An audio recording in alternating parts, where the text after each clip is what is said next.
A plot in Michigan to kidnap and assassinate the governor has allegedly been foiled. It involved 13 people. Arrests have been made by the FBI.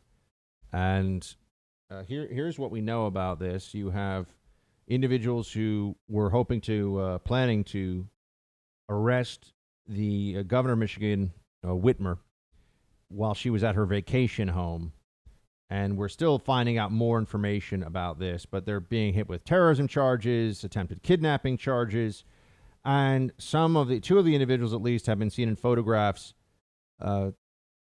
opposing the lockdowns at the state capitol, and they're with long guns. So now let's just dispense with what's obvious first, and then we'll get into some of the analysis.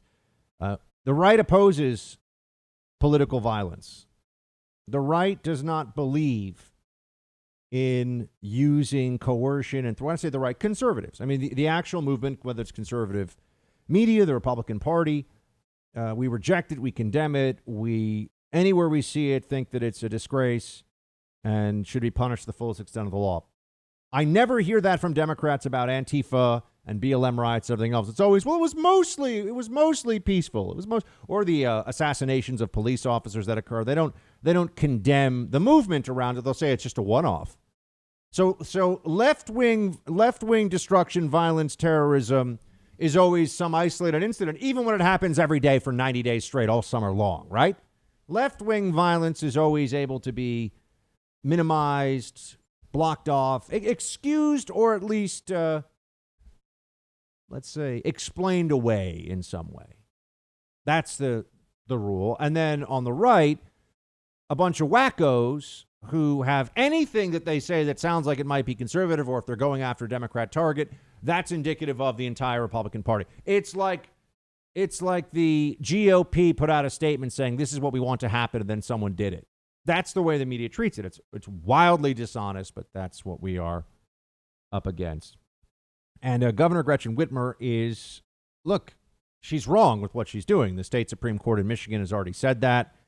She has taken tyrannical powers into her hands. She's a lockdown lunatic, and what she's doing is very bad, and it's unlawful, but she is. And people say, oh, but Buck, the Michigan state constitution, no, it's a violation of constitutional rights. Telling people they can't worship, there's no freedom of religion, telling people the Bill of Rights has been just dispensed with in so many places because of COVID-19 and all these Democrat strongholds. And one thing we need to do is just start suing. I mean, there needs to be a lot of lawsuits, and the DOJ should be suing states, too, to get them to stop this. But in an election, I understand, it turns into, oh, you don't care about people dying from COVID. That's what they'll say. It's a lie. It's gross, but that is what they will do. So now we have this plot. Got a lot of attention yesterday. It's going to continue to get media coverage all throughout the weekend. And prosecutors are saying that the indictments here were of the group was going to do not just attack the governor and kill the governor if they could, but instigate a civil war leading to societal collapse. Societal collapse. I want to return to this in a moment, because does that sound conservative to you? Does that sound like something the GOP wants? Anarchy?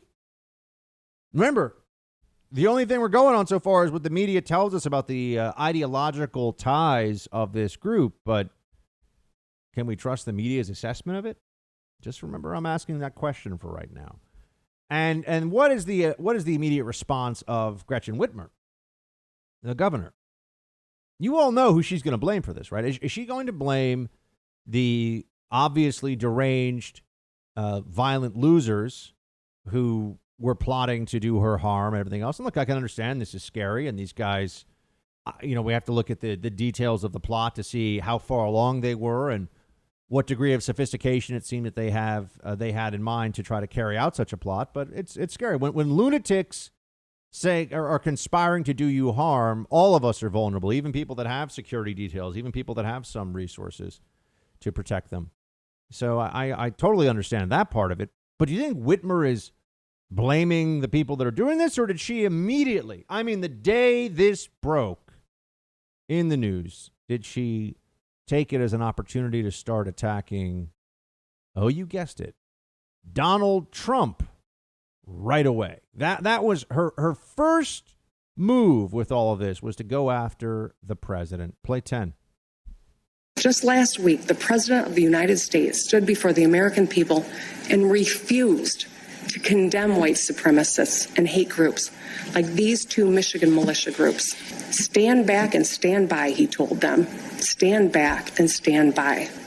Hate groups heard the president's words not as a rebuke, but as a rallying cry, as a call to action. When our leaders speak, their words matter. They carry weight. When our leaders meet with, encourage, or fraternize with domestic terrorists, they legitimize their actions, and they are complicit. When they stoke and contribute to hate speech, they are complicit. Trump is complicit. Trump was calling for actions like this, she says. Now, first off, she says that he told the white nationalists or militias or whatever, stand back and stand by. No, he said that about the Proud Boys specifically, and as we've discussed on this show, the Proud Boys, plenty of things you could say about them, plenty of ways to criticize them, but they're not white nationalists. It's just not true. It's not true. They're not neo-Nazis. They're not white nationalists. It's kind of a drinking club for right-wing guys who do like to get into fights with Antifa. That's what they are. And Proud Boys do not go out and threaten businesses or burn down people's homes or any of the stuff that we see from BLM all summer long, all the time, which is really amazing that we're here right now, aren't we? They had the violence and the madness going on from May until October, and it's still happening. You still have incidents of this popping up, and I'm just going to tell you right now, they're not covering violence that just happened in Wisconsin, I think in the outskirts of Milwaukee that went on. They're not talking about that. They don't want people to realize that this is still happening. Wauwatosa in Wisconsin. There were businesses burned, looting happening just this week. How many of you even heard about that? Did you see a lot of news coverage of it? Why wasn't that a news story worthy of hearing about? We all know why. Very important that Democrats can continue this. It's on all sides game. Political violence is something that everybody has to be concerned with from all sides of the political spectrum. No, it's not equivalent. It does exist on both sides, but it's not the same. It's been shown to us who wants to destroy businesses and coerce people and throw rocks at cops and engage in rioting, mayhem, arson, looting, and just wanton destruction and violence. This is the left-wing base that's doing this. It's not some fringe group. It's not some group of 10 guys who are showing up somewhere and acting like a bunch of morons. This is thousands and thousands of people with the full support of the mainstream media covering for them, if not actively encouraging them, with corporate America demanding donations in the name of the movement that these domestic terrorists are saying that they represent. That's what's actually happening. But no, Whitmer, the governor of Michigan, wants you to know that the hate comes from the right. It's the right wing that is responsible for this hate. Play 11. So I can't discuss too many details because it's around my security. And of course, that's what's at issue here. We got to make sure that we stay safe. However, in the recent weeks, it was brought to my attention. Of course, we know every time that this White House identifies me or takes a shot at me, we see an increase in rhetoric online, violent rhetoric. And so there's always a connection. And certainly it's something that we've been watching, but this took it to a whole new level. So does that mean you're not allowed to be criticized for the governor of Michigan because lunatics online are going to say hateful and even threatening things about you or to you? Has she ever talked to anybody who works in conservative media? We have people threatening us all the time. Constantly happens. You just ignore it for the most part. What else are you going to do? The internet is a cesspool when it comes to politics. Everyone understands this. unfortunately, the most pathetic, empty, shallow, angry, vain, nasty, and worthless people in the world now have a way of reaching out to anyone they want, pretty much, and trying to get inside their head and be threatening and be frightening, and sometimes they even do act on it. But that's true for all of us. So what is this? That there's criticism from the White House of Governor Whitmer, and then people say mean things online or threatening things online. So does that mean we're not allowed to criticize Governor Whitmer? I mean, take her claim to its logical conclusion. What does she want the White House to do? Condemn violence absolutely in its totality. I mean, you could even go, you could condemn the violence of a plot like this, the evil and the lawlessness of anybody who would think this, and also point out that now they've given these morons in Michigan, other than being a bunch of savage, lawless fools, have also helped the Democrats out with this. So not only are they vile criminals, but they've given now a talking point to a governor that they hate. But are they actually conservatives? I haven't forgotten this. Are these people Trump supporters who were involved in this? Because the media wants you to believe yes.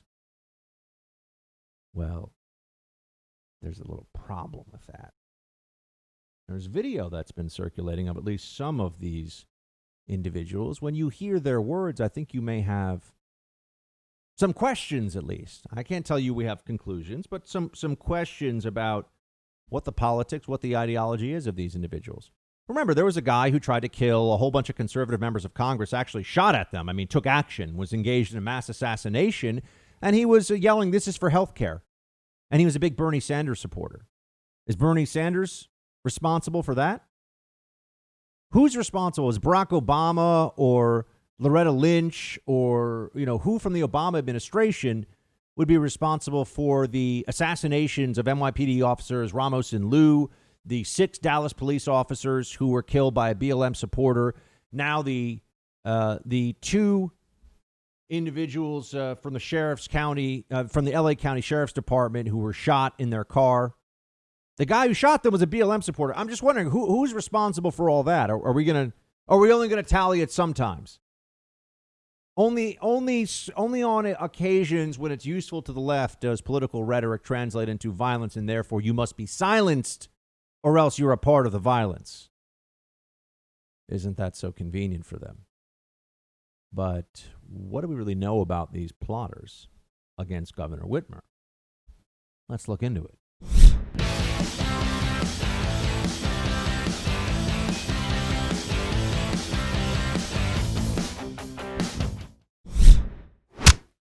The plot to kidnap and assassinate Governor Whitmer of Michigan in response to her lockdown orders. This is what we're focusing on right now. You got the FBI making these arrests. Okay. So she's already gone out there and straight up blamed Trump. It's Trump's fault. She has said that herself. She didn't wait a moment. She went right out there, press conference. This is because of Trump's rhetoric against me. And there's all this online hate and all this stuff. And here is one of the ringleaders of this 13 individual group that was arrested in connection to this plot. Here's Brandon Caserta. These are videos that they were posting online. And I just want you to hear, because we're being told now that these are effectively Trump supporters, right-wingers, militia right-wing guys that were going to kidnap and assassinate a Democrat president to cause a civil war and the breakdown of all of America into anarchy. That word anarchy, doesn't that sound like something else? Doesn't really sound like a conservative idea or point of view at all, or having any connection to it whatsoever. Here's what one of the ringleaders said about his view of the world. Play 6. Trump is not your friend, dude. And it amazes me that people actually believe that when he's shown over and over and over again that he's a tyrant. Every single person that works for government is your enemy, dude. So here you have a ringleader of a plot that the media is working very hard to make the entire country think is basically a MAGA hat wearing Trump lover who is trying to get rid of him to assassinate a Democrat governor who's become a vocal critic of the president. And he put out videos long before this arrest or any of this was known saying that Trump is not your friend, a tyrant, and an enemy. Is that meaningful to anybody? Is that meaningful to anybody out there who's trying to analyze this? Does it make a difference? You would think that if one was, say, a national security analyst on TV and you're talking about motivations, remember during the Obama administration, we were getting hit with these horrible jihadist terrorist attacks because of ISIS. ISIS-inspired terrorism was a real problem that we had to be aware of and on guard against. Many people died because of these attacks. And they would always do we may never know the real motives. I mean, we had people who were calling in. This is real. We had people calling in, terrorists, on the phone. I'm doing this for ISIS. This is for jihad. This is for Islam. And then the media would say, and some people in the FBI, too, would play along with it. Oh, well, really not sure about what the motive is. Remember the Pulse nightclub shooting? Horrific shooting. Horrific.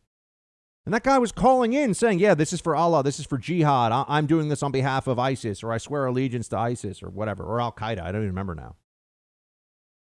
And then the FBI redacted in the transcript that was released. Redacted it. I pledge allegiance to, and it was redacted. You remember? They did this under the Obama administration. People said, why would they do it? Because they're trying to appeal to the Obama administration sensibility, which was that the Islamic State wasn't Islamic. That's what Obama was telling us. Remember that? But you can always turn to some of the dumbest people on TV to carry the water for Democrats, no matter what the facts actually suggest. Here's Frank FIGLIUZZI, former assistant director of the FBI, with one of the dumbest things I have ever heard in my life, but he gets paid to say them. Play 5. If this were virtually anyone else, Joy, their name would be added to the subject line of the investigation. They would be looked at for instigating violence, for aiding and abetting, for conspiring. There would be a serious sit down at the very least, and they'd be shown the dots that are connected between their rhetoric, their encouragement, and actual acting out violently. This is the President of the United States. We have an Attorney General who keeps pointing to the far left and trying to draw some kind of equivalency between extreme organized violence on the right and violent protest on the left. That equivalency isn't there. We've got a Vice President, Joy, who in his debate with Kamala Harris, when asked what his role would be if the president refused to step down after a certified election, refused to answer the question. That gets received by violent extremist groups as a wink and a nod. It's okay to act out if we don't get our way in the election. This guy's a lunatic. He was assistant director of the FBI under the Obama administration. Guy's a complete maniac. What is Trump should be an unindicted co-conspirator? That's what he's calling him, an unindicted co-conspirator for the plot to kidnap Gretchen Whitmer. No, psycho libs who watch MSNBC hear people like this guy and say, he was in the FBI, he must be smart, and they believe this nonsense. It's appalling.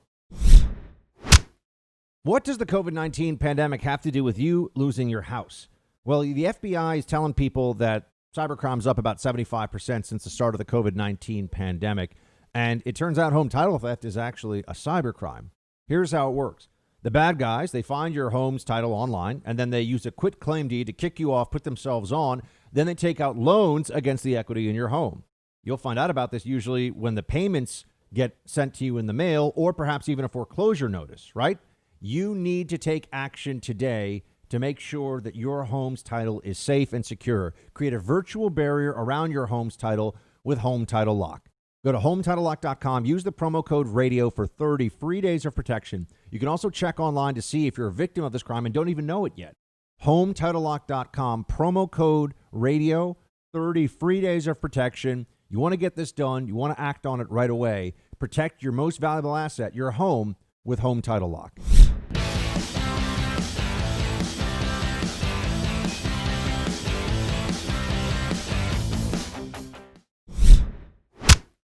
Has not been a good time for the FBI. Theo, you asked for a miracle. I gave you the FBI. Has not been good. Not been good. I don't know what else to say other than it'd be very hard to be an American who is in tune with what's happening, who's been paying attention, and not feel like the FBI has really betrayed the trust of millions and millions of Americans with the decisions that have been made at the top level. Again, it's not about the rank and file. It's never rank and file people showing up to do a job.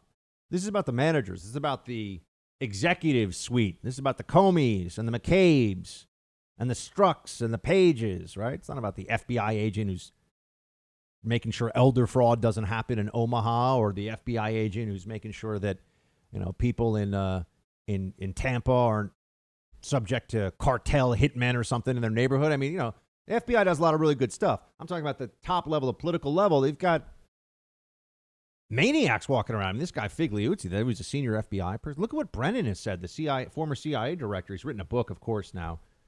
The title is trash. He's such a mediocrity, really. But I'm telling you all this because also reporting today, not going to be a Durham report before the election. Sorry, not happening. Word from the DOJ. Not going to be a report for the election. Does anybody have any confidence that there's going to be a really get to the truth, big bombshell report after the election if Biden wins? You think that anybody at the DOJ or anyone anywhere in the federal government apparatus, or even in private life for that matter, let me ask you this, friends. Would you want to be the investor? I mean, some of you be like, yeah, Buck, bring it. But okay. Some of you are fearless patriots, and I get that, or all of you are fearless patriots, but you know what I mean. Some of you don't care if the government tries to ruin your life or not.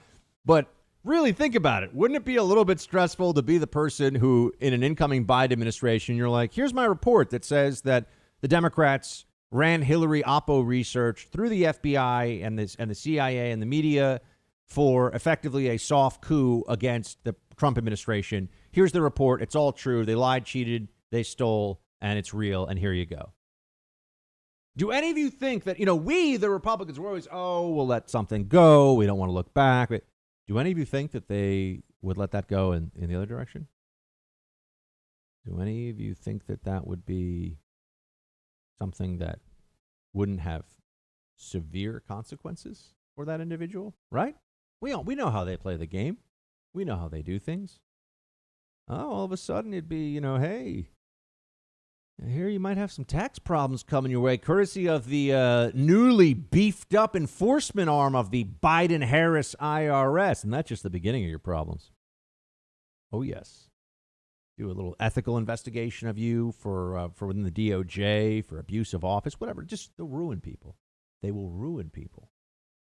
So I'm telling you right now, what have I been saying all along about the Durham probe? I know there's all this stuff about how he's a dogged prosecutor and he gets his man and he's fair, but believes in justice and all this stuff.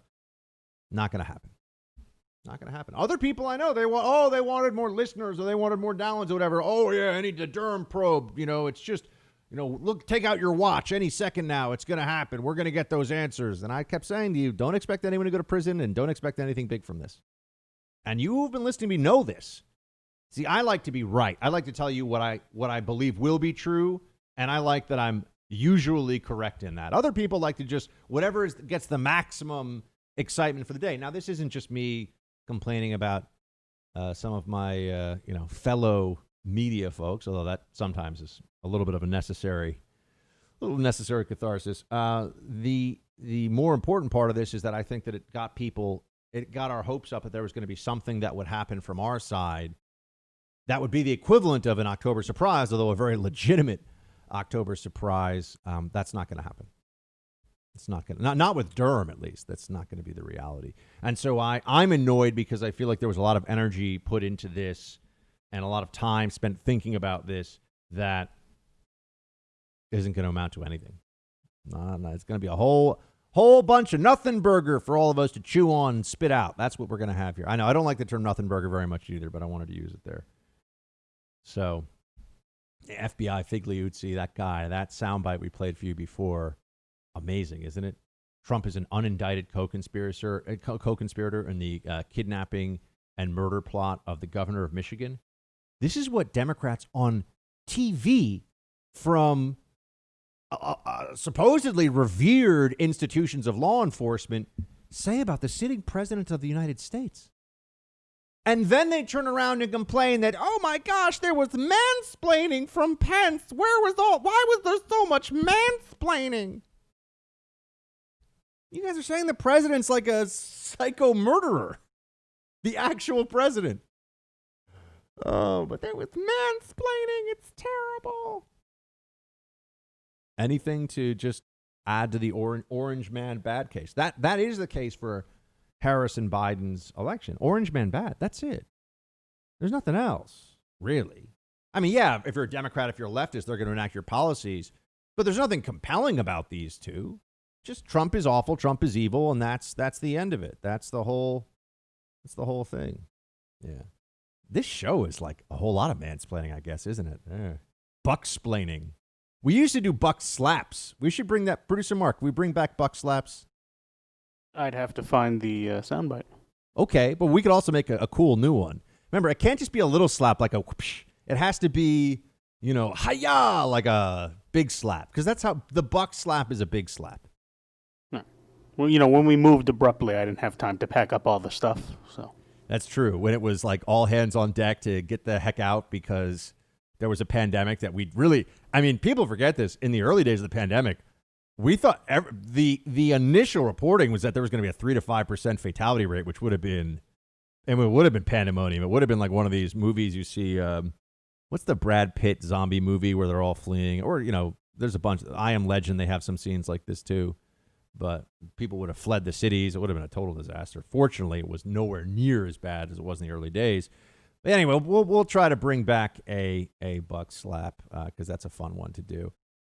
And I also have to note that somehow the worst analysts on TV in recent years have been the national security ones. The economists no one really takes seriously because they're telling you stuff you already know, or they're telling you stuff that's not correct usually, or making predictions that won't be true, or telling you stuff you already know. And that's every time someone goes, oh, the economy, I think, the economy could go up, it could go down. The market could go up, but, stocks could also take a dive here. Thanks, guys. Wow, what a guru. This is amazing. A lot of that. But on the national security side, what you have is the weaponization of national security expertise for partisan ends. Now, people could claim that I'm a part of this too, but here's the difference. I don't pretend to be a neutral national security analyst. I don't walk around saying, "Oh, I'm just a guy from my CIA time who's looking at this totally neutral, just telling you what's going on." No, you use that credential as part of your resume for how you can bash the other side. Is effectively what it's turned into. And the Democrat national security people are they're morons. They are out of their minds. They're really bad. They generally don't know very much, which is also troubling. But the ones you see on TV are the ones that are the most politically useful. The ones who, anyway, it's a pet peeve of mine, you could say. Cuomo also, Governor Cuomo is back, everybody. I'm going to lock down New York City. I'm going to lock it down. I'm going to lock it down for your own good. Why am I going to lock it down? Because people are not obeying the rules and regulations I have set out for you. Why won't you obey the rules and regulations? I want to keep you safe by stuffing a cloth mask deep into your throat and making sure that you can barely breathe or enjoy your day. Why do I want to do that? Because if you get the idea, Cuomo is also out there saying that the Whitmer plot is Trump's fault. You guessed it. Play 24. The political interference with this ultra-Orthodox community that we have on our clusters. I believe, and I have evidence, that the Trump campaign is fueling their opposition and their divisiveness. The president has always done this, right? Divide and conquer is his strategy. And it's corrosive. It's detrimental to everything we're about. But it's what he has done from the beginning. So, yes, I believe he's behind it. I believe his campaign stokes it. I don't think there's any question. That was in response to a question about the plot to kidnap Governor Whitmer, folks. He's behind it. He stokes it. It's his fault. Yeah, that's what we're up against. Since we're talking about Cuomo and fault, let's discuss what he's doing in New York because, friends, I see this stuff coming. I think the Cuomo approach for a lot of you, certainly folks live in California, live in Austin, live in Denver, live in San Diego, live in, and our beloved Team Buck Blue State audience, this is coming for you too. Here's what Cuomo's got in store for you.